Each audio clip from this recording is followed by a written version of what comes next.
Nang nakagawian na, hindi nanood at taimtim lang na nagdasal si Nanay Dionisia Pacquiao habang nakikipagbakbakan si Pacman.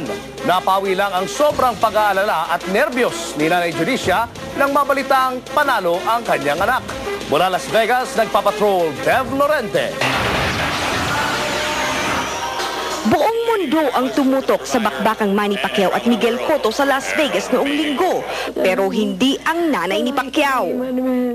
Nagkulong siya sa kwarto sa kanyang hotel sa Las Vegas at paulit-ulit na nagdasal para sa tagumpay at kaligtasan ng anak. Kahit hindi ako nanood, alam ko na. Alam ko na nga. Aywan ko lang kung nahirapan ba siya, hindi ko nakita. Pero basta ang tagal ba?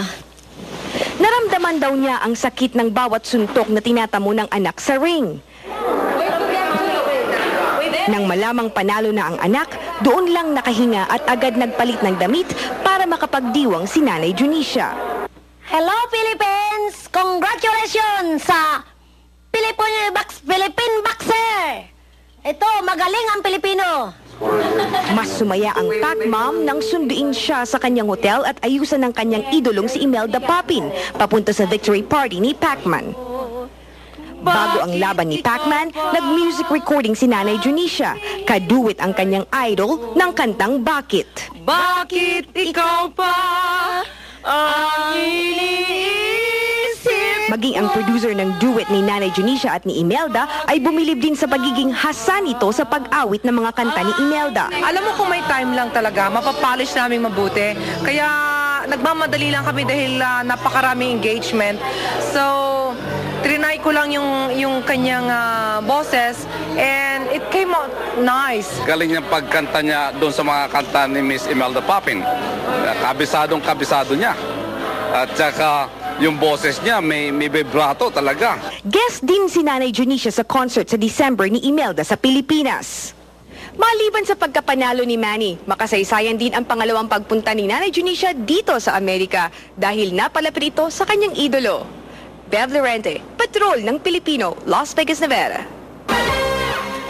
Bumubuti po ang lagay ng boksingerong si Z Gores matapos ang kanyang brain surgery. Pero nangangamba ang kanyang mga kaibigan na posibleng hindi na siya muling makatapak ng ring. Nagpapatrol, TJ Manoto. Lamang nasa puntos ang Pinoy boxer na si Z Gores kontra kay Luis Melendres ng Colombia. Pero sa 10th round, sumubok pa si Melendres na makuha ang knockout win at napabagsak si Gores.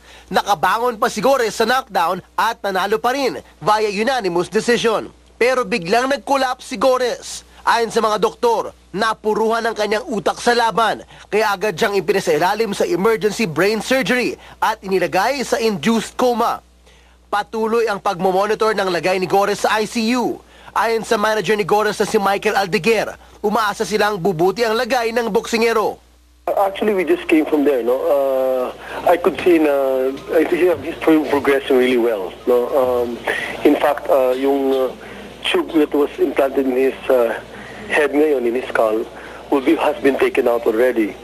So he has also been responding to commands, which is very good because that means that there's brain activity within him. So by tomorrow, they may decrease his sedation already and allow him to be a bit more conscious now. Pinanganak si Z Gores sa Agusan del Norte, pero lumaki ito sa Mandawi City. Itinaguyod silang 5 magkakapatid na ama sa pagmamaneho ng jeepney. 9 na taong gulang si Z nang simulan niya ang kanyang boxing career sa Cebu.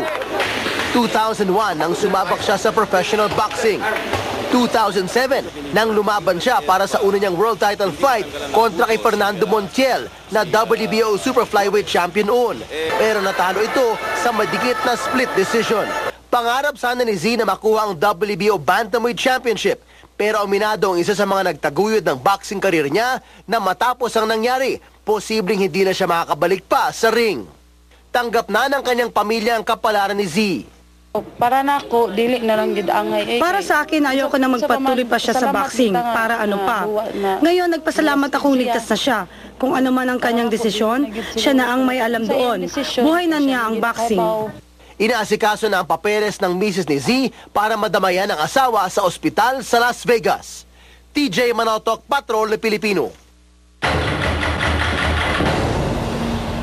Nanguna si Senador Benigno Aquino III ng Liberal Party sa presidential survey ng Pulse Asia Incorporated. Ang kanyang katandem na si Senador Mar Rojas ang bumandera naman sa vice presidentiables. Nagpapatrol, Linda Humilla. Sa kanyang unang pag-entra sa survey ng Pulse Asia Inc., namayagpag agad si Senador Noynoy Aquino ang pambatong presidente ng Liberal Party. Mula October 22 hanggang October 30, tinanong ng Pulse Asia ang 1,800 tao kung sino ang iboboto nila kung noong araw na yon ang eleksyon. 44% o higit 4 sa 10 tao ang nagsabing si Aquino ang iboboto nila. Malayong pangalawa si Senador Manny Villar ng Nationalista Party. Nakakuha siya ng 19% o halos 1 sa 5 tao. Sa kabila naman ng pagkalas sa partido at pagiging independyente, pumangatlo pa rin si Senador Chis Escudero na nakakuha ng 13%. Pang-apat, si dating Pangulong Joseph Estrada ng PMP na may suportang 11% o 1 sa 10 survey respondent. Sa gitna naman ng kanyang pananahimik sa anumang planong politikal, bumagsak ng 12 points si Vice President Noli De Castro. Panlima na lang si De Castro na may 4%. Sinundan nila kaskampi CMD Standard Bearer Gibo Teodoro, 2%. Kapwa 1% naman sina MMDA Chairman Bayani Fernando at Jesus is Lord Leader Eddie Villanueva. Sa karera ng Vice Presidentiables, nanguna rin si Senador Mar Rojas ng LP na nakakuha ng 37%. Pangalawa sa 23% si Senador Loren Legarda ng NPC na inaasahang idedeklara bukas bilang katambal ni Villar. Pangatlo ang katambal ni ERAP na si Makati Mayor Jejo Marbinay, 13%. Pang-apat si De Castro, 11%. Ginawa ang survey bago pa maideklara si dating Optical Media Board Chairman Edu Manzano, the running mate ni Teodoro. Nasa top 12 senatoriables naman sina Jinggoy Estrada, Miriam Santiago, Franklin Drilon, Pia Cayetano, Bong Revilla, Jejo Marbinay, Mar Rojas, Jambi Madrigal, Coco Pimentel, Ralph Recto, Sergio Osmeña at Vicente Soto. Pwede namang makapasok pa sa Magic Circle sina Willie Revillame at Senate President Juan Ponce Enrile dahil sa margin of error ng survey at sa posibilidad na may mag-atrasan pa sa itaas. Linda Humilla, Patrol ng Pilipino. Magandang panahon sa Luzon maliban sa extreme northern Luzon na makakaranas ng paminsan-minsang ulang dulot ng buntot ng cold front. Magandang panahon sa Metro Manila at natitirang bahagi ng Luzon. Uulan sa hapon ngunit di lalakas o tatagal. Maulan naman sa Palawan at buong Visayas dulot ng Intertropical Convergence Zone. Asahan ng ulan na may pagkulog at pagkidlat sa Iloilo at Aklan at natitirang bahagi ng Visayas. Malakas at mas matagal naman ang ulan sa Eastern Mindanao dulot din ng ITCZ. Pinag-iingatan lahat sa flash flood at landslide. Di din kagandahan ang panahon sa Cagayan de Oro, Zamboanga at natitirang bahagi ng Mindanao.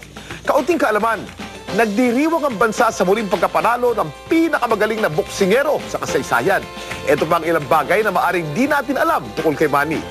Bagamat taga Jensan, pinanganak si Manny sa Kibawe, Bukidnon. Maskulado ngayon, ngunit lumaki si Manny na ubod ng payat. Sinimulan niya ang kanyang boxing career nung siya'y 16 lamang sa bigat na 106 pounds. Mas magaan pa sa isang sakong bigas. Madasalin si Manny, ngunit lubos ding mapamahiin.